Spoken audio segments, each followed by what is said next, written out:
갈라디아서 6장 18절 마지막 절인데 우리 마지막 절을 같이 읽고 그 다음에 갈라디아서 전체를 한번 쭉 살피면서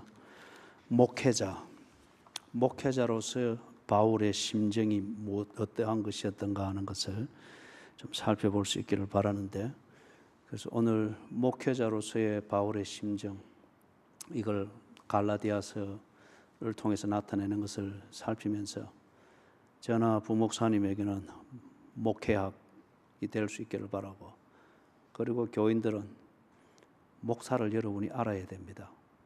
그리고 목회가 무엇인지를 또한 알아야 됩니다. 그래야 교회를 바로 섬길 수가 있습니다.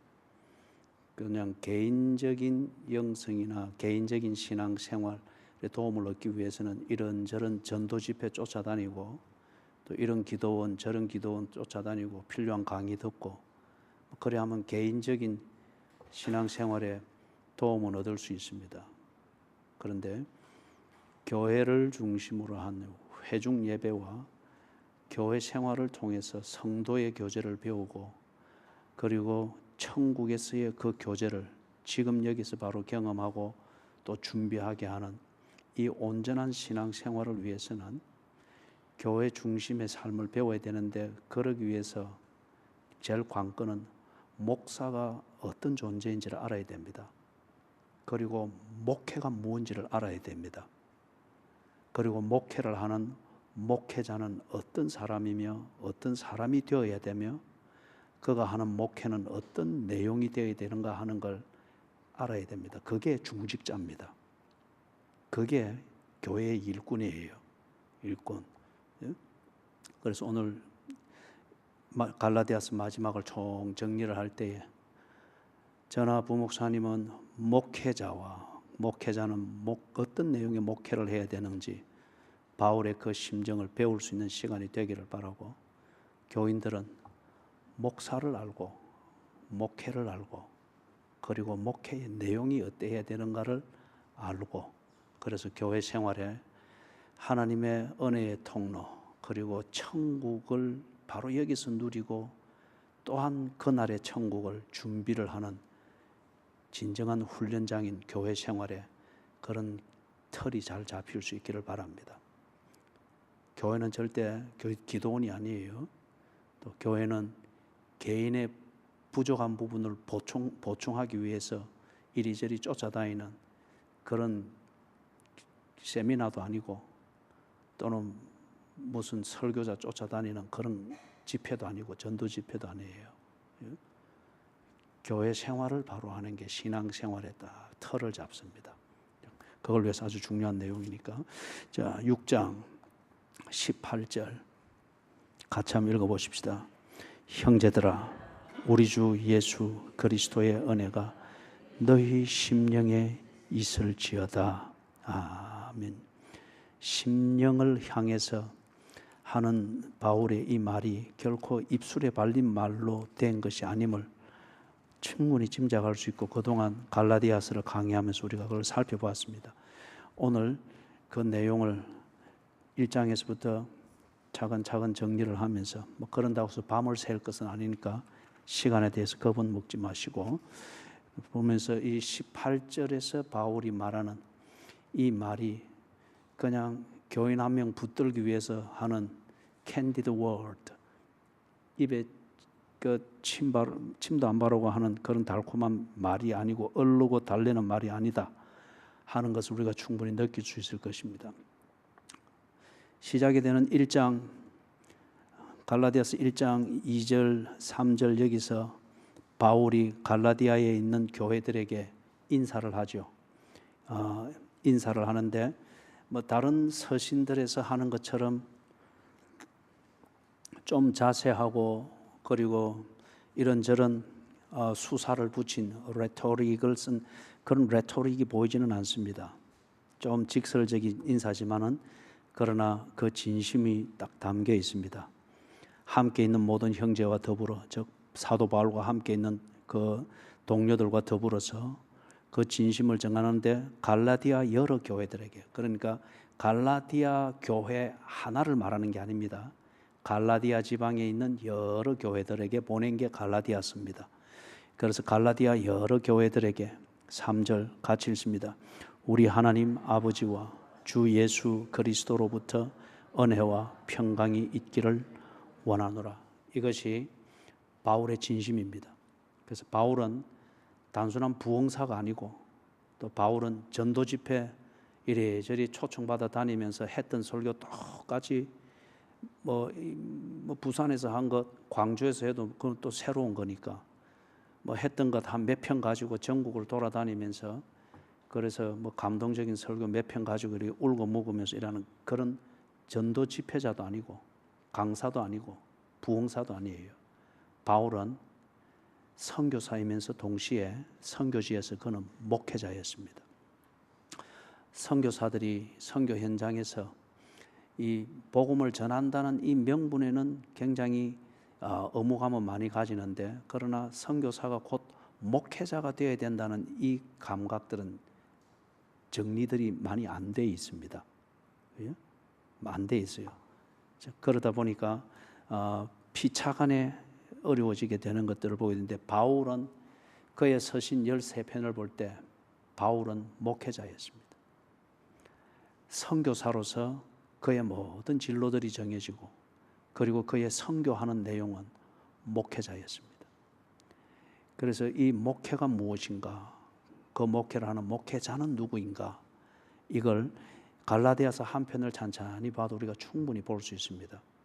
그래서 일단 바울이 2절 3절에서 스쳐 지나가는 부흥사든지 어느 한 목적을 위해서 초청되어 온 부흥 강사나 전도 집회 강사일 것 같으면은 이런 가슴을 쥐어 짜내서 듣는 청중들의 심령에 전달하고 심령에 새겨져야 될 그 인사와 그 말을 할 필요가 없습니다. 그죠?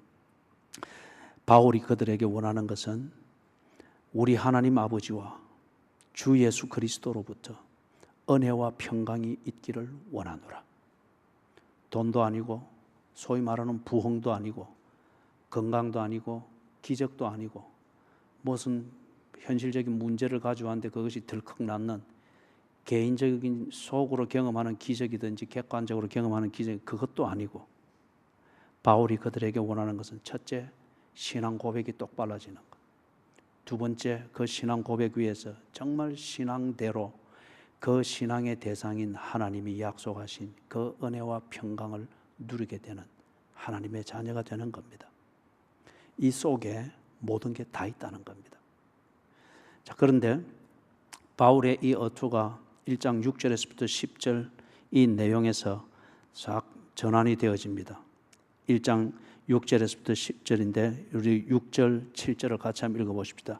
그리스도의 은혜로 너희를 부르신 이를 이같이 속히 떠나 다른 복음을 따르는 것을 내가 이상히 여기노라. 다른 복음은 없나니 다만 어떤 사람들이 너희를 교란하여 그리스도의 복음을 변하게 하려 함이라. 지금 문제는 이것입니다. 갈라디아 여러 교회들에게 편지를 급히 서둘러서 보내야 될 이유는 이것입니다.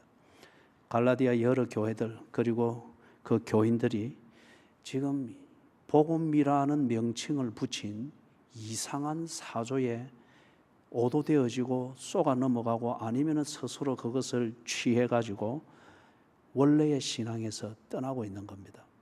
그러면서 그들이 옳게 여기고 있고 바울이 전했던 그 복음을 믿는 그 신앙, 그것에 여전히 머물러 있는 자들을 어리석게 여기고 있습니다.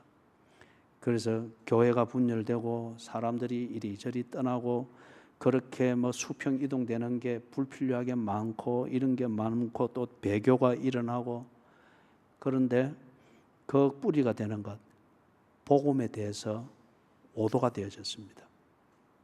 누군가에게 속았습니다. 그리고 속는 그 분위기가 대세를 지금 이루어가고 있는 거예요. 그래서 그들의 이 뒤에 보면은 적나라하게 지적합니다면은 이 어리석음을 바울이 지적을 하는 겁니다.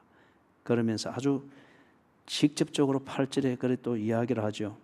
다른 복음을 우리가 너희에게 전한 복음 외에 다른 복음을 전하면 저주를 받을지어다. 그리고 9절에 연급해서 천사라 할지라도 우리가 너희에게 전한 복음 그거 외에 다른 복음을 전하면 저주를 받을지어다. 현대인들이 그러하듯이 당시에도 사람들은 언제나 내가 옳다고 공정해주는 그런 내용의 설교나 권면이나 편지를 받고 듣고 읽기를 원했습니다. 그런 것 때문에 교회를 가고 싶어 했습니다. 현대인들도 마찬가지죠. 그런데 지금 여기에 저주를 받을지어다. 저주를 받을지어다. 저주받을 짓을 하고 있으면 저주를 받을지어다 예고를 해주고 경고를 해주는 것은 복음입니다. 그런데 저주받을 짓을 하고 있는 사람들이 그게 내게 주는 경고라고 들을 수 있는 심성이 안 되겠죠. 그런데 이 지금 갈라디아에 있는 여러 교회들이 지금 이렇게 되고 있습니다. 다른 복음을 전하는 자는 저주를 받을지어다. 바로 그런 거짓 교사들에 의해서 전해지는 달콤하게 여겨지고 복음처럼 여겨지는 그것을 이 갈라디아 여러 교회들이 듣고서 그걸 받아들이는 거예요. 그걸 받아들이니까 이전에 받아들였던 것이 가짜처럼 여겨집니다. 그래서 저주를 받기에 합당한 자들이 전하는 그 가르침을 듣고 믿으니 그들도 역시 저주의 길로 가는 거죠. 바울이 급히 펜을 들어서 다른 이런저런 레토릭을 거부하고 직설적이고 직접적이고 아주 본론으로 바로 들어가서 이 얘기를 하는 이유가 거기에 있습니다. 그 다음에 1장 11절에서부터 24절에서 그 이하에서 이제 쭉 6장 우리가 15절 가는 데까지 바울이 그 심각성 내용을 차근차근 설명합니다. 앞에서 말했던 것처럼 저주를 받기에 합당한 그 내용을 가르치고 그렇게 오도하는 자들을 믿고 따라가는 그들이 잘못되었고 저주의 길로 가고 있는 것을 하나하나 덜추어내어서 보여주는 겁니다. 그들에게 그게 있는 것을 그들 스스로 만들고 있는 현상을 드러내서 차근차근 정리해 주는 걸 통해서 저주를 받기에 합당한 자들을 따르는 것은 곧 저주를 자초하는 것이다 하는 것을 알려주고자 하는 거예요. 참 이게 목회자로서는 인간적으로 볼 때는 참 힘든 일입니다. 저주를 말해야 될 때가 있습니다. 그런데 눈망울을 초롱초롱하고 그러면 나름대로는 인간적으로 볼 때 지쳐서 삶에 지쳐서 뭔가 위로가 될 말을 들을까 싶어서 응시하고 있는데 저주를 받을지어다. 그리고 그렇게 따라갈 때는 저주로 들어가는 겁니다. 설교자에게 인간적인 이 연민에만 얽혀있는 관계를 집중할 때는 이런 설교를 못합니다. 신방 가서도 이런 말을 못합니다. 성도의 교제에서도 교회 안에서도 이런 말을 할 수가 없습니다. 안면에 받쳐가지고 아니면 연민에 받쳐가지고. 그런데 그리 될 때는 목회자가 아닙니다. 약장수요. 약장수가 사람을 잘 모으잖아요. 바울이 목회자인 증거는 지금 이들이 3절에서 말했던 것처럼 우리 하나님 아버지와 주 예수 그리스도로부터 은혜와 평강이 있기를 원하는 이걸 위해서 그것으로부터 오도되어지고 있는 그들의 문제를 직시할 수 있도록 드러내주는 이거는 목회자가 할 수 있는 일입니다. 그리고 목회자가 해야 될 일입니다. 그리고 목회자는 그걸 하고 인정을 받든지 아니면 인정을 못 받으면 돌에 맞아 죽어야 됩니다. 그러나 이 말은 살아있게 됩니다. 바울이 연민에 끌리지 아니하고서 그 문제를 이야기를 하고 난 다음 왜 그런가를 1장 11절 이하에서부터 이야기를 하는데 1장 11절에서부터 24절에서는 바울이 자기 변명을 합니다. 자기 변명을 하는데 변명의 주제는 자신의 사도성의 정통적인 근거를 말하는 거예요. 왜 이 말을 하는가 하면 그 중요성은 바울이 사도가 아니고 사도의 간판을 가지고서 지가 만든 것이 복음이라고 하는 식으로 오도하고 있다라고 바울이 전하는 복음의 그 근거를 흔들어 놓기 위하여서 바울은 가짜 사도라 하는 것을 성립을 시켰단 말이에요. 이것에 대해서 일단 바울이 다음에 말을 하기 위해서는 바울이 전한 복음이 정통 복음이라고 하는 것을 말하기 위한 출발점으로서 자신의 사도성이 거짓이 아니라고 하는 것을 말할 수밖에 없는 겁니다. 현대식으로 말하면은 교단에서 인정한 신학교를 다녔고 그 신학교에서 정확하게 공부했고 그리고 교단이 정한 그 권위에 의해서 노예를 통해서 목사 안수를 받았고 그리고 법에 따라서 청빙을 받아서 그리고 청빙대로 나는 선서한 대로 목회를 하고 있습니다. 당신들의 태반이 싫어하고 미워하고 어떻든지 간에 감정이 안 좋은 것은 이해하겠으나 그러나 그걸 합리화하기 위해서 당신 목사는 엉터리지 않습니까? 가짜 신학교에서 이름도 없고 정체도 모르는 교단에서 어느 날 안수받았다는 식으로 목사 됐다는 식으로 쭉 나타난 거지 않습니까? 그리야 할 때에 감정이 나쁘기 때문에 적개심을 가지고 하는 것에 대해서는 부차적인 문제입니다. 그거는 쫓겨나든지 화해가 되든지. 그러나 중요한 것은 복음을 전하고자 했던 목회의 그 핵심은 오도되어서는 안 되기 때문에 그렇지 않습니다. 나는 교단이 인정한 신학교에서 정확하게 공부를 했고 정확하게 졸업을 했고 그리고 교단이 인정하는 그 노회에서 노회의 권위로 안수를 받았고 여러분들이 교회법에 의해서 세운 공동의회를 통해서 청빙을 받아서 여러분이 선서했고 내가 선서한 이 법적 약속 위에서 나는 이 목회를 하고 있습니다. 여러분들이 인간적으로 나를 싫어하는 것은 알겠지만 내가 거짓 목사라고는 말하지 마십시오. 그러면 이것은 당신 스스로 당신들을 부정하는 것입니다. 지금 이 변명입니다. 이런 요지인 겁니다. 그런데 사람들이 이 구분이 안 되죠. 지 기분 나쁘면은 다 거짓이라 이리 말하는 거예요. 도덕적이고 법적으로 끌어가 버리는 거죠. 바울이 그런 거 다 감수를 했는데 여기서는 이 말은 해야 되는 겁니다. 왜냐하면은 2장 이하에 이 복음의 진정성 그리고 그들이 진리로부터 오도되어지고 있는 이것을 말하기 위해서 바울이 자기 자신의 이 사도성의 근거의 문제에서는 이야기를 해야 되는 거예요. 참 이게 때로 목회자가 자신에 대해서 변명해야 될 때가 있습니다. 그것 외에 목회자가 자기를 변명하는 것은 자기 자랑밖에는 되지는 않죠. 구분하여서 들을 줄 알아야 됩니다. 그리고 좋은 교인들은 목회자로 하여금 자기 개인 신상에 대해서 변명할 거리를 만들지 않는 게 좋은 교회입니다. 그게 건강한 교회입니다. 그럴 행위가 보이면은 중직자는 왜 있습니까? 교회에 의결기구는 왜 있습니까? 그런 걸 법적으로 그리고 정확하게 목사와 의논하고 토론하고 필요할 때는 검토해서 좌우를 분별하지 못하는 연약한 양무리들이 오도되어지지 않도록 문제를 잘 정리를 하라고 중직자들이 있고 의결기구가 있고 먼저 된 자가 있고 산전수전 겪었던 그러나 믿음으로 승리한 그런 교인들이 군데군데 있는 거지 않습니까?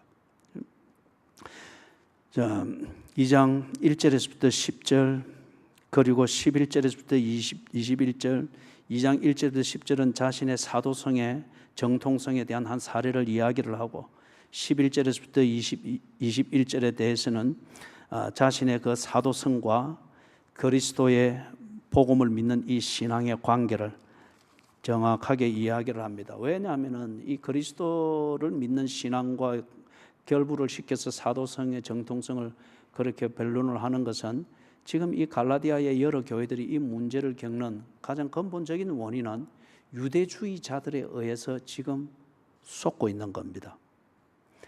유대인으로서 유대교를 신봉하다가 예수 그리스도의 복음을 믿고 개종을 했는데 개종은 했으나 우리가 그동안 쭉 살펴봤잖아요. 그죠? 유대교에서 하던 신앙생활의 습관과 그 문화가 아직 정리가 안 된 겁니다. 그러다 보니까 이 기독교에서 하는 게 너무도 싱거운 거예요. 그래서 자기들의 어떤 몸에 배어 있는 종교 생활의 그 어떤 감각을 채우기 위하여서 예수 그리스도의 복음을 믿는 신앙 플러스 유대교의 의식을 지키는 것, 요래해야 온전한 것이라고 오도를 한 겁니다. 오도들을 한 거죠. 그렇기 때문에 바울은 유대교적 신앙을 다 저버리고 어떻게 이것도 월삭도 지키지 않고 것이도 지키지 않고 그렇기 때문에 거짓 사도다. 베드로나 어떤 이런 예루살렘에 있는 사도들은 유대교적 분위기를 인정을 하는데 바울은 전혀 그것을 무시하니 저는 거짓 사도다. 바울을 거짓 사도로 몰아가는 이유 중에 하나가 그것이었단 말이에요. 그렇기 때문에 바울이 여기서 그리스도를 믿는 신앙, 이것이 진정 사도성의 핵심적 요소 중에 하나인 것을 말할 수밖에 없는 겁니다. 3장 1절에서부터 4장 11절에서는 그 내용에서는 꾸짖고 책망합니다. 3장 1절에서부터 3절을 같이 한번 읽어봅시다. 3장 1절에서부터 3절 시작. 어리스도다.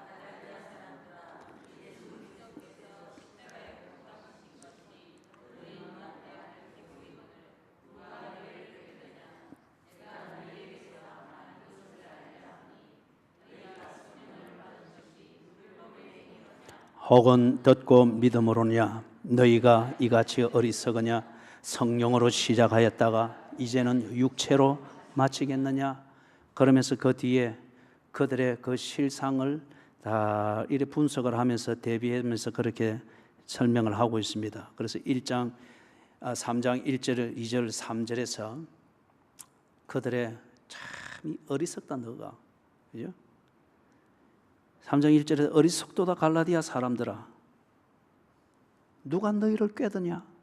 자기들로서는 신앙 좋고 열심이고 이렇게 생각하는데, 그런데 바울이 바로 직격탄을 쏜 거예요. 참 어리석다. 그거는 신앙이 아니고 너희들이 누구인가 꼬인 거다.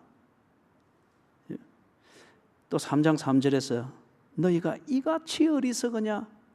반복이 되잖아요. 너희가 이같이 어리석으냐? 성령으로 시작하였다가 이제는 육체로 마치겠느냐? 이 말은 무슨 말이에요? 그들은 신앙이 좋고 바울이 어설프게 전한 것 자기들이 스스로 이래 온전하게 만들었다라고 딱 생각하는 자부심이 있고, 그래서 우리 교회 같은 교회가 없다라고 자부심을 가지고 있는데 그들이 하는 것은 육체라는 거예요. 성령이 아니고 육체라는 거예요. 이게 이 사람들의 입장에서 들을 때 얼마나 모욕입니까? 뭐 교회를 가면은 뭐 칭찬을 들어야 되고 격려를 들어야 되고 뭐 축복하는 얘기를 들어야 되고 그렇다고 하는데, 그런데 바울은 칭찬을 한다, 격려를 한다, 뭐 이것을 집중해야 된다, 그런 것에 무게 중심을 두지 않았습니다. 또는 꾸짖어야 된다, 책망해야 된다, 혼을 내야 된다, 이런 것에 또는 그게 뭐 정의감이고 뭐 그것에 그런 게 아니었어요. 바울의 관심은 사실을 직시하게 하는 겁니다. 사실을 직시하게 하는 것. 그 사실을 직시하게 함에 있어서 좋은 말로 타일러도 못 알아듣고 자꾸 사실을 왜곡하고 말하는 것을 엉뚱하게 듣고 이렇게 할 때 사실을 직시하게 할 목적을 이루기 위해서 필요하다면 책망하고 정죄할 수 있죠.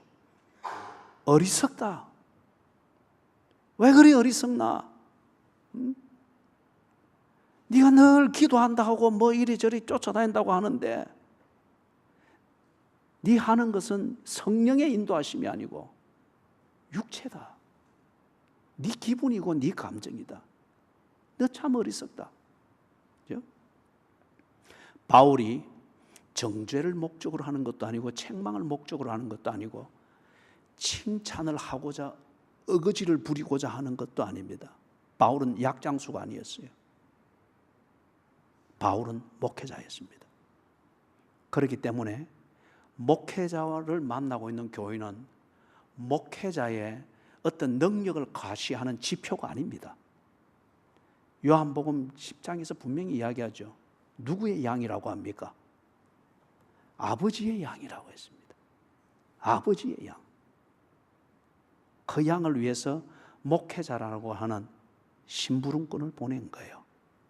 그렇기 때문에 목회자가 할 일은 아버지의 양과 친해가지고 그 양이 아버지도 잊을 정도로 그 심부름꾼하고 늘 그래 하면은 도둑놈이라 그랬죠.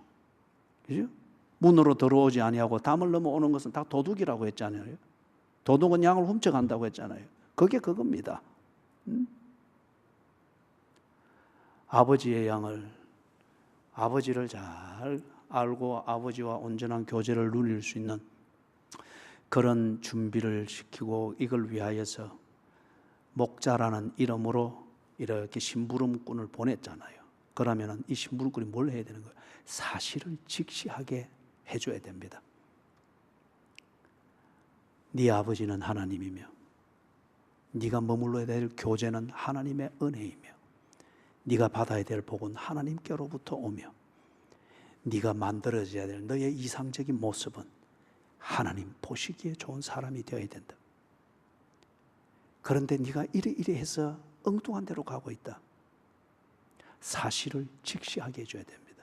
이 사실을 직시하게 하는 이 목적을 위하여서 칭찬이 필요하면 한없이 칭찬해야 합니다. 사실을 직시하는 데 있어서 칭찬이 독약이 되는 것 같으면 책망해야 합니다. 꾸짖어야 합니다. 그래서 사실을 똑바로 알고, 우리 지난 주일날 불렀습니까? 오후 예배 때 똑바로 걷고 싶어요. 그 가사가 있었죠, 그죠? 아마 그런 것 같아요. 그래서 바울이 어리석도다. 누가 너희를 꾀드냐? 성도의 교제와 여러분을 꾀이는 것 잘 구분해야 됩니다. 이 사람이 내 멘토다, 이 사람이 내 영적 멘토다라고 하면서 목회자의 말보다는 그런 종류의 사람의 말을 더 신뢰하고 헤매고 다니는 거예요. 영적으로 절대 못 자랍니다. 인격적으로 절대 온전해지지 못합니다. 어리석다. 그런 다음 11절까지 쭉 왜 그런가 하는 것을 쭉 이야기를 하고, 넉날 너희들이 성령으로 시작했다가 지금 육체로 마치는, 여기에 몰입을 해 있는 것이 너희들의 현실이라고 하는 것을 4장 11절까지 쭉 이야기를 하고, 그 다음에 4장 12절에서부터 20절, 여기서 바울이 자신의 심정을 토로합니다. 여기를 읽어보면은, 자, 4장 12절에서부터 20절, 이것은 한번 읽어보십시다. 같이 읽습니다. 시작. 형제들아, 내가 너희와 같이 되었은즉 너희도 나와 같이 되기를 구하노라. 너희가 내게 해롭게 하지 아니하는 일은 내가 처음에 육체의 약함으로 말미암아 너희에게 복음을 전한 것을 너희가 아는 바라.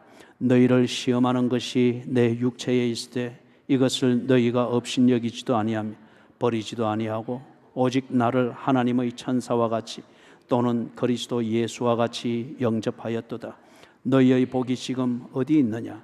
내가 너희 중에 증언하노니 너희가 할 수만 있었더라면 너희의 눈이라도 빼어 나에게 주었으리라. 그런즉 내가 너희에게 참된 말을 함으로 원수가 되었느냐? 그들이 너희에게 대하여 열심내는 것은 좋은 뜻은 아니요 오직 너희를 이간시켜 너희로 그들에게 대하여 열심을 내게 하려 함이라. 좋은 일에 대하여 열심으로 사모함을 받으면 내가 너희를 대하였을 때뿐 아니라 언제든지 좋으니라. 나의 자녀들아, 너희 속에 그리스도의 형상을 이루기까지 다시 너희를 위하여 해산하는 수고를 하노니 내가 이제라도 너희와 함께 있어 내 언성을 높이려 하면 너희에 대하여 의혹이 있음이라. 이게 여러분 좀 느껴지지 않아요? 여기 이제 흐르고 있는 파토스 또는 영어로 페이토스, 이 바울의 심정, 그 심정에서 갈라디아 여러 교회들과 교인들을 향해서 묻어나오는 그 심정의 열정을 여러분이 조금 느낄 수가 있잖아요. 이 분위기에서 앞에서 말하던 이 격렬함과는 전혀 또 다른 분위기지 않습니까? 달래고 호소하고 신방하고 소위 말해서 낮아지고 그리고 섬기고 어떻게라도 그렇게 해보려고 애쓰는 바울의, 목회자 바울의 이 모습을 여러분 볼 수가 있죠. 그죠? 형제들아, 내가 너희와 같이 되었은즉 너희도 나와 같이 되기를 구하노라. 비굴한 구걸이 아닙니다. 아휴, 당신 가면 어찌합니까? 교회 좀 있어 주십시오. 어떻게 하십시오? 여러분, 그런 소리를 듣는 교회에 머물 필요가 없습니다. 바울이 이 말을 하는 것은 그런 구걸이 아닙니다. 그 다음에 그 뒤에 또 나오는 게 너희가 내게 해롭게 하지 아니하였느니라. 너희 전에 안 이랬는데 왜 일어나? 인간적 교제는 틀어질 수 있습니다. 그런데 지금 여기서 말하는 것, 그렇게 틀어지게 되었던 게 지금 거짓 교사들이 전하는 이것에 오도되어져서 이랬단 말이에요. 이게 신앙 문제란 말입니다. 15절에서 너희 복이 지금 어디 있느냐? 이 말은 아까 앞에서 말했던 것, 성령으로 시작하였다가 육체로 마치려 하는, 그게 단지 바울이 미워서 그렇게 한다고 하면은 그냥 바울이 떠나주든지 아니면 어떻게 화해를 하든지 이렇게 해서 해결이 될 수 있는 문제지만 지금 그게 아니잖아요. 그죠? 16절, 내가 너희에게 참된 말을 함으로 원수가 되었느냐? 이때는 바울이 지금 단호하게 이야기하는 게 아닙니다. 생각해 보라는 겁니다. 그죠? 내가 뭘 잘못했나? 설교는 본문을 해석하는 거지 않나? 본문을 해석하는 거기에 예수님이 분노했으면 설교자가 그 분노를 전달해야 되지 않나? 예수님이 채찍으로 성전을 다 휘저어 버렸으면 예수님의 그 심정을 10분 전달할 수 있도록 몸부림치는 게 설교자지 않나? 그런데 왜 당신을 정죄했다고 당신이 그렇게 오해를 해서, 그래서 왜 이렇게 인간적 원수가 되려고 하느냐? 그런 말이에요. 내가 너희에게 참된 말을 함으로 원수가 되었느냐? 그들은 지금 뭘 믿고 있는 거예요? 거짓 교사들이 가르쳐준 그걸 믿고 있으니 바울이 틀렸다는 겁니다. 그래서 바울을 어떻게든 안 보려고 하는 거죠. 그래서 19절에 바울이 너희 속에 그리스도의 형상이 이루기까지 다시 너희를 위하여 해산하는 수고를 하노라. 이게 목회적 사랑입니다. 지금 여러분 앞에 서 있는 이 목사도 그렇고 섬기는 부목사님도 그렇고 앞으로 여러분이 맞이하게 될 새로운 목사님들도 그렇고 목회자들, 전도사님일지라도 모든 목회자들이 그들에게서 이 19절과 같은 목회적 사랑이 보이지 않으면 버려도 괜찮습니다. 아니면 그런 목회자가 자기 마음대로 자기 뜻대로 교회를 열심 하나 가지고 그렇게 끌어갈 때 그 교회를 버려도 됩니다. 그리고 그 교회를 떠나도 됩니다. 교회는 목회적 사랑이 실천되는 현장이지 교회는 사람 모으는 공장도 아니고 그리고 사람 얼레고 달래주는 난민촌도 아닙니다. 교회는 목회적 사랑 안에서 천국의 공동체를 경험하고 연습하고 준비하고 나누는 곳입니다. 여기 지금 19절의 목회적 사랑 뭐죠? 두 가지가 딱 나오잖아요. 너희 속에 그리스도의 형상이 이루기까지. 이 말은 무슨 말이에요?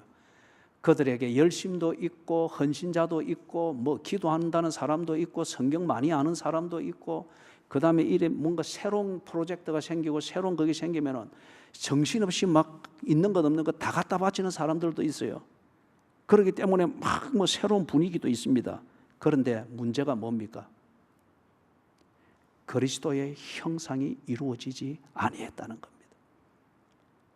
이걸 볼 수 있고 이걸 문제로 지적해 줄 수 있고 이게 문제라고 하는 것을 교인들이 공감할 수 있도록 만들어주는 이 문제의 진단을 할 수 있는 사람이 목회자입니다.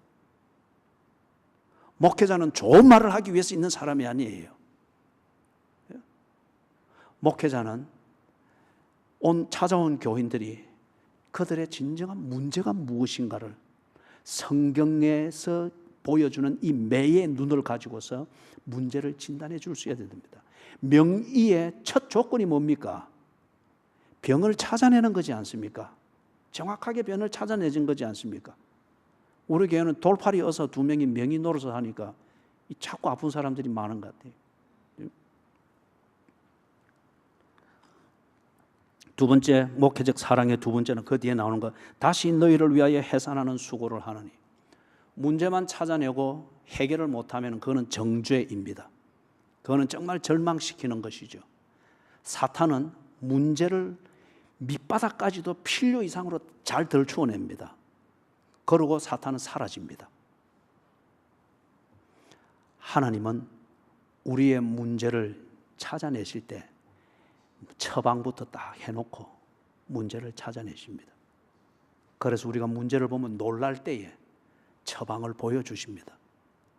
그래서 고통 속에서 하나님의 은혜를 알고 그 역설적인 눈물과 감동과 감사를 하게 되는 것이 그리스도인들의 언어이며 눈물이죠. 고통 속에 방황하는, 그게 어느 노래 가사에 나오죠. 그래서 목회적 사랑이 19절에서 바울이 쫙 보여주는데, 문제를 진단하고 그 문제를 해결하는 처방을 합니다. 너희들의 문제는 그리스도의 형상을 잃어버렸다. 이 문제를 해결하기 위하여서 내가 해산하는 수고를 다시 하겠다.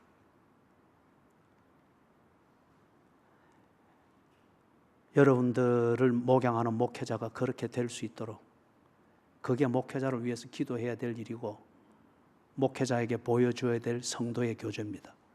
그것과 상관없는 교제는 스스로 상반간에 서로 오도되어지는 겁니다. 두 번째, 이 목회적 사랑을 잘 받을 수 있는 사람, 교인들이 되십시오. 그게 마음밭이 옥토라는 겁니다. 그래서 20절에 보니까, 내가 이제라도 너희와 함께 있어 언성을 높이려 하면 너희에 대하여 의혹이 있음이라. 언성을 높이려 하면, 목회자는 문제를 해결해야 됩니다. 그 문제는 소위 세상이 말하는 세상의 경제학적 관점에서 말하는 물질적 복을 받게 한다.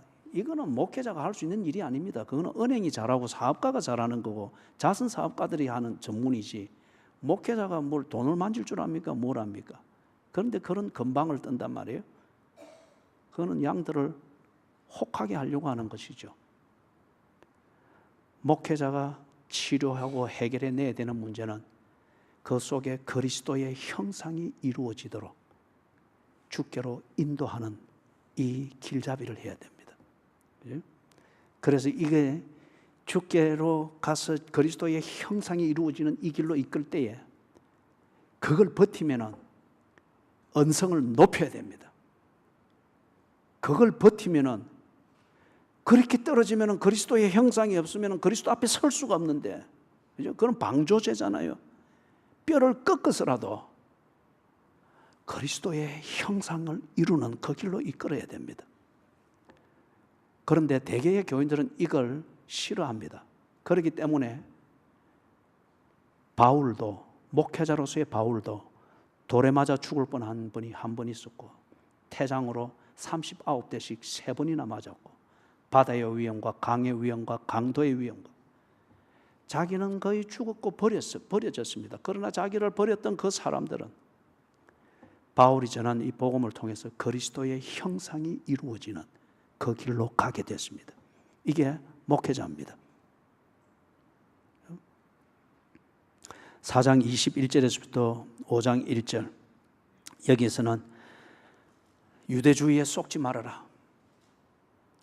너희들이 유대주의의 그 신비함과 어떤 그 고행주의적 감각, 이 종교적 감각을 채우는 그러한 신비주의적인 그런 것들에 현혹이 되어서 그리스도인으로서 가진 참된 자유를 왜 잃어버리느냐는 거예요.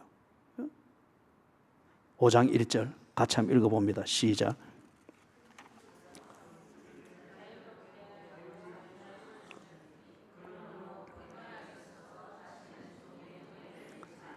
자, 우리 다시 한번 읽습니다. 그리스도께서 우리를 자유롭게 하려고 자유를 주셨으니 그러므로 굳건하게 서서 다시는 종의 멍에를 매지 말라. 이렇게 어리석다는 거예요. 바울과 함께 신앙생활을 하면서 개척하고 개척교회를 세워가고 복음을 듣고 그 기쁨 속에서 자기들의 눈이라도 빼서 바울에게 주고 싶어 할 정도로 그렇게 좋아했는데, 그런데 지금은 바울을 오히려 거짓으로 몰면서 자기들이 옳다고 믿는 그것을 가는데, 그거는 곧 종의 멍에를 매는 것이다 말이에요. 다시 유대교가 주는 그 종의 멍에를 매는, 이게 얼마나 안타까운 거예요. 그러니 앞에 4장 20절에서 말한 대로 다시 내가 너희와 함께해서 언성을 높이려 한다. 언성을 높이려 한다. 그런 너희에게 의혹이 있습니다.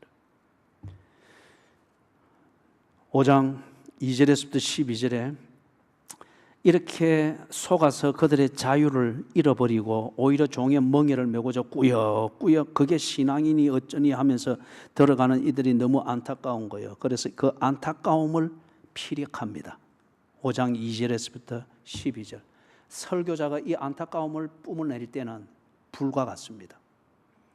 때로는 10년을 알 수 없는 그런 웅덩이 같습니다. 때로는 넘치는 그 홍수로 물이 넘쳐 흘러가는, 그러나 어떻게 가눌 수 없는 그런 심정일 수 있습니다. 이런 안타까움을. 그런데 이런 걸 빌미 삼아서 쇼를 하는 설교자들이 많죠. 그런데 그런 것에 잘 속아 넘어갑니다. 이 교인들이 얼마나 어리석은가 하면은, 교인들이 눈물 좀 흘리면은 다 그게 은혜인 줄 알고 울게 만들어준 그 설교자를 성경보다 더 신뢰를 하려고 합니다. 그런데 그런 감정적 감동은 사건 하나 바뀌면은 다 없어지는 거잖아요. 그런 설교자가 그런 식으로 여러분을 속이지 못하도록 여러분이 어떤 의미에서는 심지가 견고하십시오. 좀 감정적으로 어떤 면에서는 좀 무미건조하시라고요. 진리에 집중할 때는 감정적으로 좀 무미건조하시고, 좋다는 표현도 한 번 더 삭힌 다음에 절제된 말로 좋다는 표현도 하시고 그래 하시라고요. 나중에 지가 말해놓고 담을 수 없는 사건이 일어났을 때 지 말에 지가 붕괴해가지고 더 크게 실족하잖아요. 이게 참 양들의 어리석음이죠. 그래서 이 바울이 지금 이렇게 자기의 심정을, 안타까움을 피력하는 5장 20절 12절은 그런 쇼가 아닙니다. 너무너무 지금 이 갈라디아서 1장부터 6장이 이 편지가 되어지는 이 내용을 보니까 바울의 마음이 이랬다가 또 푹 꺼졌다가 막 그 달래 보았다가 분노했다가 망감이 자꾸 교차되고 있잖아요. 이게 사랑 아니겠습니까? 이게 사랑 아니겠습니까? 이런 걸 보고 사랑은 인격적이라 그리 말하는 거죠. 사랑은 격식화되어진 그런 칭찬의 모드든지 격려의 모드든지 달콤한 모드에 빵 굽는 털처럼 그 안에 딱 격려라는 털 안에 넣어가지고 딱 주고 그런데 속지 마시라고요. 설교자나 목회자도 절대 그런 식으로 속아서도 안 돼요. 그들이 곧 감당할 수 없는 원수가 되네요. 사랑은 인격적입니다. 목회자 바울의 이 갈라디아 교회를 향한 이 인격적인 사랑이 1장에서부터 6장 흘러가는 이 분위기에서 우리가 쭉쭉 지금 볼 수가 있습니다. 5장 13절에서부터 15절에 그 안타까움을 피력하고, 다시 말해 지금 5장 2절에서부터 26절까지에서는 세 가지를 이야기를 하는 겁니다. 그들이 유죄주의에 의해서 속아서 스스로 자유를 버리고 종의 멍에를 메고 있는 그들의 그 실상을 보여주는 그것을 5장 2절에서부터 26절까지 세 가지로 이야기하는데, 첫 번째는 이 안타까움을 피력을 하고 있는 것이고, 두 번째는 13절, 14절, 15절에서 거기서는 이 사람들이 믿음은 곧 방종이라고 하는 이 덩식을 만드는 거예요. 자유는 곧 방종함, 다른 말로 말하면서 지 하고 싶은 대로 하는 것, 예배도 지 드리고 싶은 대로 드리는 것, 은혜는 내 감정에 충족감이 있을 때 은혜가 되는 것, 그 다음에 내가 뭔가 감동이 되고 만족감을 느끼도록 뭔가 교제가 되었을 때는 사랑이 넘치는 교제다는 식으로 교제를 만들어가는 것, 이런 식으로 그들이 스스로 오도되고 있는 거예요. 그래서 이 바울이 13절, 14절, 15절에서 말하는 이 내용으로 말할 때 당연히 바울은 거기에 중심되는 교인들로부터 저항을 받을 수밖에 없습니다. 그렇죠? 중심되는 교인들, 장로면 장로, 권사면 권사, 아니면은 뭐 교인들이 생각할 때 저 사람 없으면은 교회 헌금도 안 나오고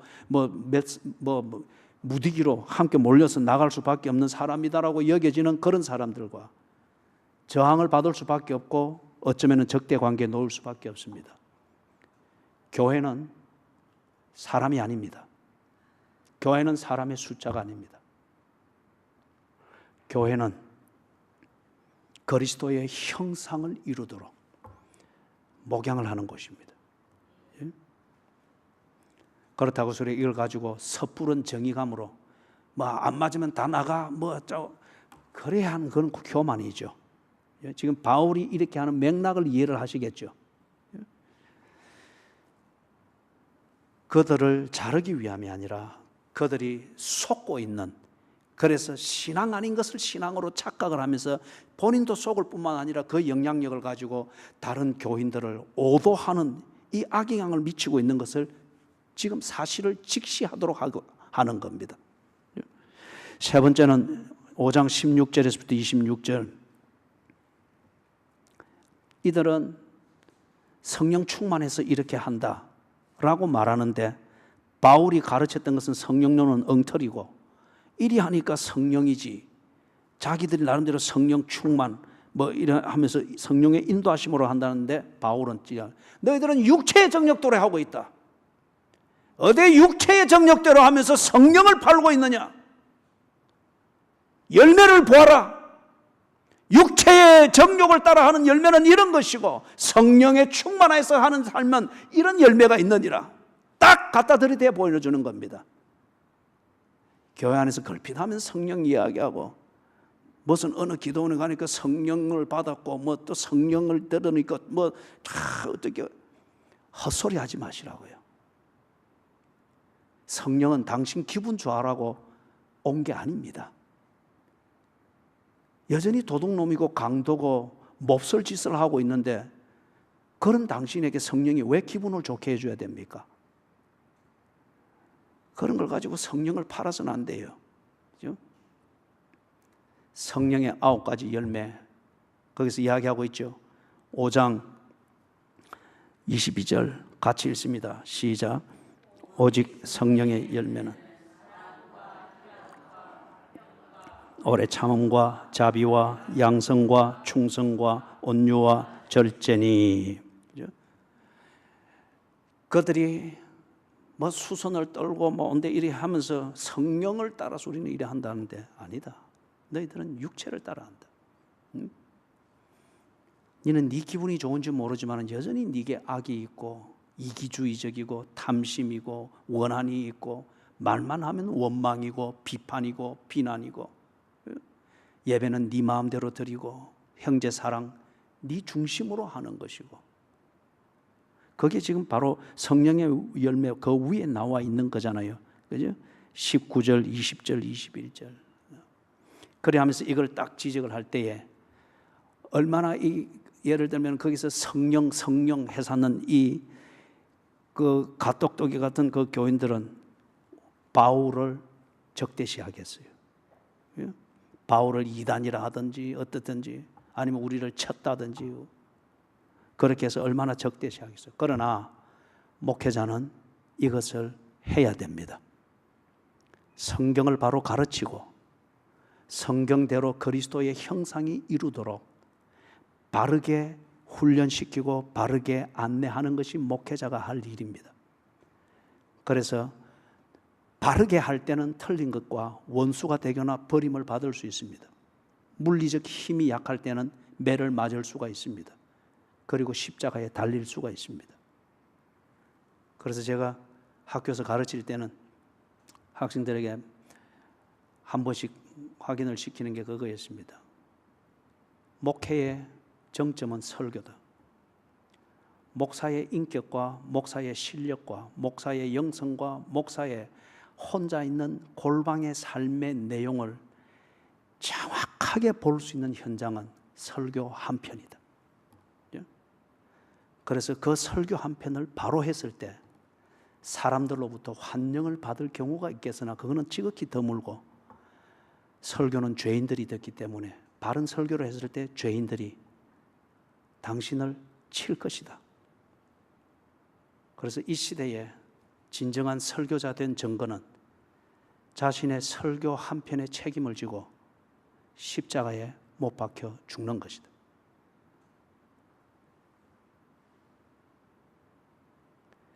사람들은 실력 있는 목회자인가 올바른 목회자인가를 점검하는 잣대를 교인이 몇 명인지 큰 교회인지 아닌지 이런 것으로 잣대를 하려고 하는데 그런 것에 흔들려서는 안 됩니다.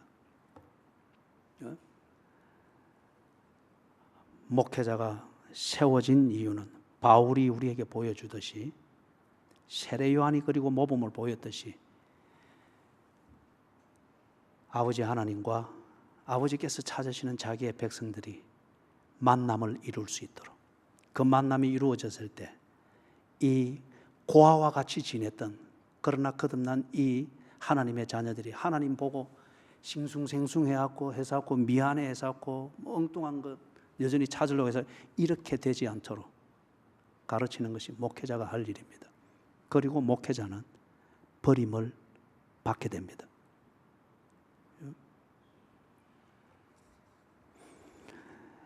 그 다음 6장 1절에서부터 10절, 여기서 참된 용서, 참된 화해, 다시 말해서 성도의 교제가 무엇인가, 교회 생활을 정말 바로 하는 것이 무엇인가 하는 것을 가르치죠. 이거는 5장 2절에서부터 26절에 말했던 실제로 속은 신앙인데 그 신앙에서 가지는 육체적 열정을 가지고서 열심을 뿜으면서 영향력을 미치고 무슨 교회에서 뭔가 하려고 하는 이 사람들로 인해서 교회 문화와 성도의 교제의 문화와 내용이 많이 오도됐던 거예요. 열심이라고 하는 이 고추장으로 다 버무려졌을 뿐이지 그 안에 시기, 질투, 편가름, 투기, 이기주의, 속임, 사기, 엄탕함, 이게 다 들어있는 거예요. 그걸 합리화하는 게 이 속인 가짜 복음이었어요. 그래서 지금 6장 1절부터 10절에 속지 말아라. 그리고 정죄하지 말아라. 정죄함 끝에 편가르기 하는 것, 그게 교회 생활에 바른 것이 아니다. 바른 복음을 믿었으면 바르게 처신하라. 다시 말해서 5장 1절에 말한 것처럼 그리스도의 복음으로 자유케 되었으면 자유한 자답게 처신하라. 그게 6장 1절부터 10절이죠. 그래서 우리가 이 부분 할 때는 길게 다루었습니다. 거기서 특히 서로 짐을 지라 그랬죠. 서로 짐을 지라. 예수님이 말할 때는 내 이웃을 네 몸처럼 사랑해라. 그리고 산상보훈에서는 오리를 동행을 요구하는 자에게 십리를 가고 오른쪽 뺨을 때리는 자에게 왼편을 돌려대라고 했죠. 이게 다 없어져 버린 거예요. 내가 오른쪽 뺨을 맞을 일이 있으면 뺨 맞기 전에 상대방의 뺨을 쳐서 기를 죽이라, 이런 식의 복음이 되어버린 거예요. 그런데 서로 짐을 지라, 이걸 다시 한번 간략하게 정리하면 이렇습니다. 우리가 이웃을 내 몸처럼 사랑할 때에 대개는 보면은 내 입장에서 이웃을 생각합니다. 그게 마태복음 7장 12절을 유럽에서는 황금률이라고 해가지고 거꾸로 뒤집어서 그들이 해석을 한 거예요. 내게 적을 만들지 않기 위해서, 그 목적을 위해서 이웃에게 선심을 베풀고 사랑하는, 이런 식으로 바꿔놓은 거예요. 실용적일지는 모르지만 복음은 아닙니다. 예수님이 내 이웃을 몸처럼 사랑하라. 바울이 여기서 서로 짐을 지라고 하는 것은 상대방의 입장에서 상대방에게 유익한 것, 상대방에게 필요한 것을 생각하여 그를 위해서 할 것을 하라는 겁니다. 그런데 우리는 기분 나빠지면 안 하잖아요. 내가 피곤할 것 같으면 그런 봉사 안 하잖아요. 내게 맞는 식으로 봉사를 하려고 하잖아요.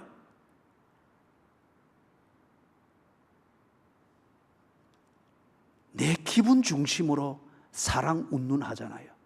그러다 보니까 그런 하잘것없는 사랑 끝에 늘 싸우고 원수되고 하루 반짝 하하히히 교제하고 1년 돼가도록 앙심 품고 등 돌리고 무슨 너무 사랑이 그런 사랑이 있어. 유치하기 짝이 없죠. 여기 있는 말대로 하면 참 어리석도다.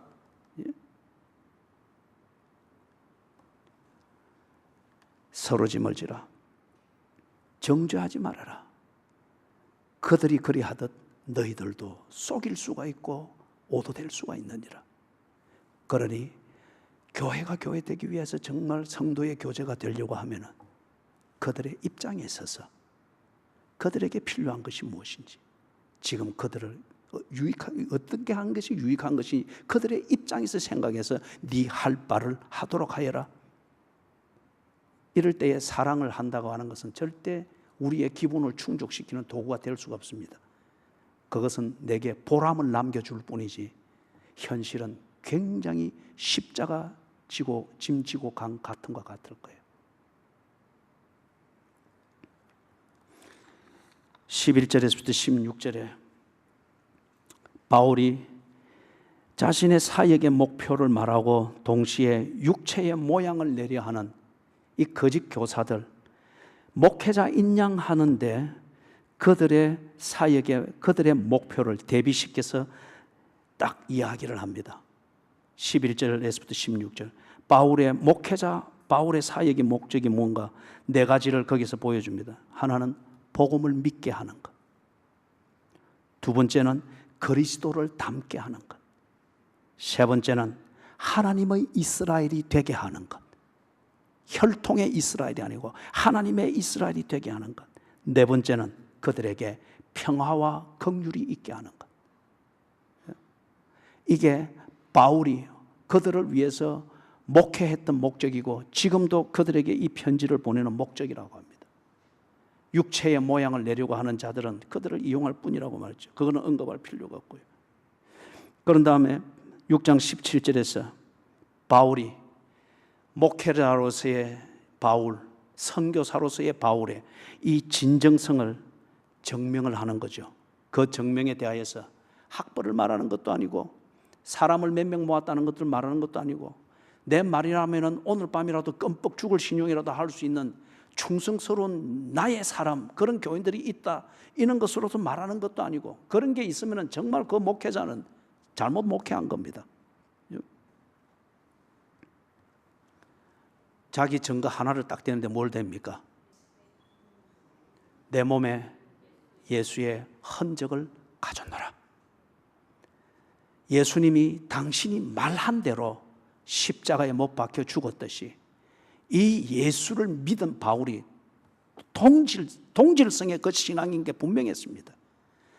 자기가 증거하고 믿은 신앙대로 그 복음을 미워하고 싫어하는 사람들로부터 돌에 맞았고 채찍에 맞았고 곤장에 맞았고 내침을 당했고 찬 이슬을 맞으면서 혼수 상태에서 깨어나서 피범벅이 되어서 불불 기어서 동료 교인을 찾아 들어가는 이런 일들을 하면서 온몸에 상처투성이었습니다. 이게 내 몸에 예수의 흔적을 가졌노라. 내가 이렇게 살았는데 너희들에게 그런 새치의 혀로 감은 이슬이나 해서 밥이나 얻어먹을 그런 복음을 만들었겠느냐. 그걸 말하는 거예요. 그래서 18절에서 같이 읽습니다. 18절.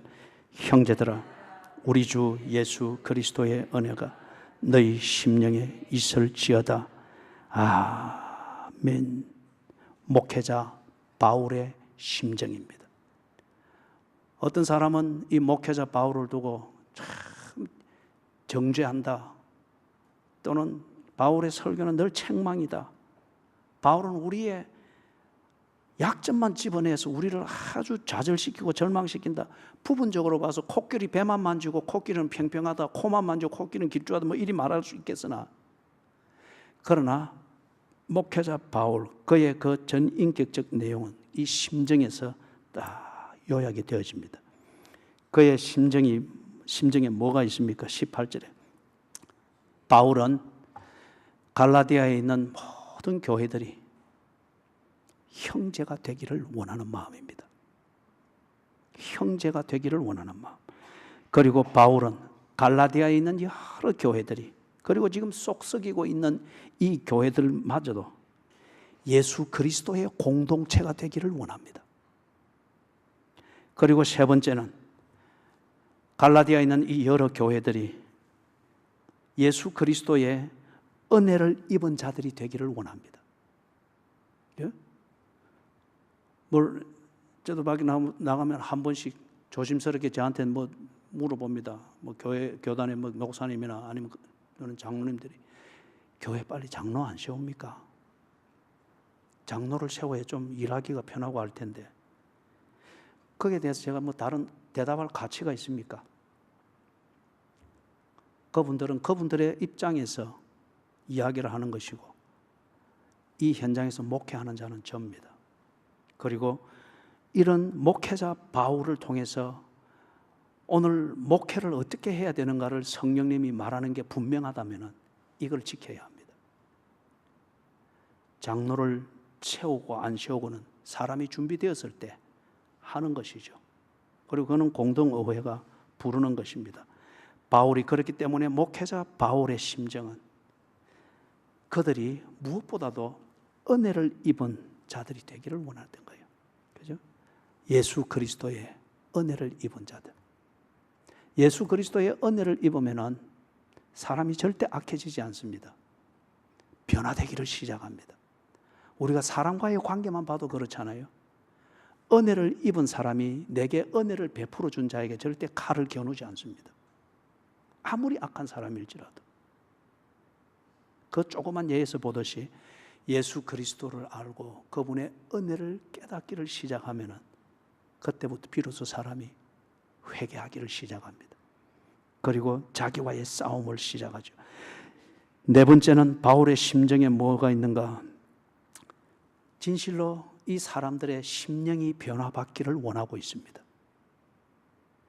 바울에게 편리한 사람 되기를 원하는 것이 아니고 내게 편리하든 안 상관없이 진실로 그들의 심령이 변화되기를 원하고 있는 거예요. 정말 심령이 변화되어진 기도, 심령이 변화되어진 예배, 심령이 변화되어진 성도의 교제, 심령이 변화되어진 봉사, 심령이 변화되어진 그런 섬김. 무슨 교회 부흥이니 교회를 분위기가 천국같이 만드느니 이런 설레발이 치지 말고, 그죠? 심령이 변화되어졌을 때에 정말 성령의 소리를 듣죠. 그리고 성령께서 하시는 그 말에 우리의 손과 발을 들이죠. 그래서 심령이 변화되기를 원한다. 이 네 번째에 심령이 변화되기를 원하는 이 간절한 심정을 표현하는 여기에는 성경에 일관되어진 이 사람의 변화가 어디에 있는가를 말하는 것과 딱 일맥상통합니다. 요한이서 2절입니까? 내 영혼이 사랑하는 자여 내 영혼이 잘된과 같이 범사가 잘되고 강건하기를 구하노라. 내 영혼이 잘된 것 같이. 그런데 오늘날 대부분의 목회자들도 그렇고 교인들은 더더욱이 그렇고 영혼은 어디 빼다 내버리고 없어요. 그런 상태에서 하여튼 강건하기를 원하고 범사가 잘 되기를 원하는데 그럴 때에 실제로 물질적 범사가 좀 나아졌다, 사람의 영혼이 형편없이 돼버리죠. 범사가 좀 잘 되어졌다 싶은데 강건함을 다 잃어버려가지고 늘 비실거리면서 살게 되는 거죠. 영혼이 바르게 될 때, 심령이 진실로 주님을 바라보기에 부끄럽지 않은 심령으로 변화가 될 때에 그는 범사를 다스릴 수 있습니다. 당신의 건강을, 몸을 목적을 위하여 쓸 수 있습니다. 오늘 삶이 고되다는 게 문제가 아니고 사랑하며 사는 데에는 기분이 즐겁다는 게 아니에요. 힘듭니다. 그러나 그 힘든, 꼭 씨를 뿌리는 과정과 같은 그 힘든 일상을 통하여 남는 건 뭐냐? 열매와 같은 보람이 남습니다. 이 보람은 영혼에 어느지 않습니까? 이 영혼이 잘된 자가 범사 때문에 비급해지는 적이 없고, 건강, 내 몸뚱아리 때문에 몸의 종로로 타면서 꾸질꾸질하게 생명 연명하고자 애쓰는 이게 없습니다. 심령의 변화를 받기는, 이게 바울의 진정한 목회자로서의 그의 진정 어린 심정이라는 증거는 맨 뒤에 아멘. 아멘은 진실로 그러합니다. 이게 진정입니다. 참으로 내가 동의합니다. 인정합니다. 이런 의미를 가진 헬라어입니다. 아멘. 그렇기 때문에 여러분 아멘을 남발하지 마세요. 뭐 앞에서 할렐루야 하면 밑에서 아멘, 그런 뭐 약장수 같은 그런 게 어디 언제부터 이 교회 들어와 가지고 말이에요. 아멘은 목숨을 거는 거예요. 아멘은 내 인격을 거는 겁니다. 아멘은 내가 말한 대로 내 인격과 목숨을 걸었으라도 그게 옳다고 지키겠습니다. 맹세입니다. 사랑하는 여러분, 시간이 좀 많이 갔지만은 오늘 사경회 한다 생각하십시오. 찬송을 두 곡 부르고 목회자를 위해서 우리 기도하고 그리고 마치겠습니다. 목회자, 지금 여러분을 목회하고 있는 목회자들을 위해서 기도하시고, 그 다음에 지금 있는 이 목사 2명이 목회 내용을 정말 여기 갈라디아에서 가르치는 대로 그런 내용으로 목회할 수 있도록 목회 내용을 위해서 또한 기도하시고, 세 번째, 여러분이 목회를 잘 받아서 성숙한 교인이 되도록 기도하십시오. 목회를 잘 받아서 성숙한 교인이 되도록 기도하십시오. 네 번째, 마지막으로는 소위 말해서 다른 복음, 거짓 교사들, 육체의 모양을 내려 하는 자들, 이런 말잔치와 분위기를 조작하는 데 전문가적 재능을 가지고 있고, 또는 내가 수족처럼 움직일 수 있는 그런 친위대 같은 그런 교인들 몇 명을 다 만들어서 교회의 분위기를 원하는 대로 좌지우지하고 끄는 이런 조직을 잘 관리하는 그런 전문가적 목사들도 많이 있죠. 앞으로 여러분들이 저와 평생 갈 것은 아니에요. 하나님이 내 때가 이만큼이라면 그만큼이어야 합니다. 여러분이 절대 전상수 목사의 사람이 되어서는 안 됩니다. 전상수 목사를 통해서 한때 배우고 훈련받는 것을 통하여 그리스도의 형상을 닮아가는 데 성숙해져 가야 됩니다. 이 만남의 역할이 끝나면 목회자는 없어지는 겁니다. 그리고 여러분의 다음 단계를 위해서 준비된 목회자를 또 만나게 될 겁니다. 이 교회에 오는 모든 목회자들, 그들에게 다른 복음을 전하는 자들이 없도록, 육체의 모양을 내려고 하는 자들이 없도록, 거짓 교사들이 없도록, 그리고 이것을 제대로 구별할 줄 아는 깨어있는 양무리들이 되도록 우리 위해서 기도를 하도록 합니다. 자, 우리 찬송가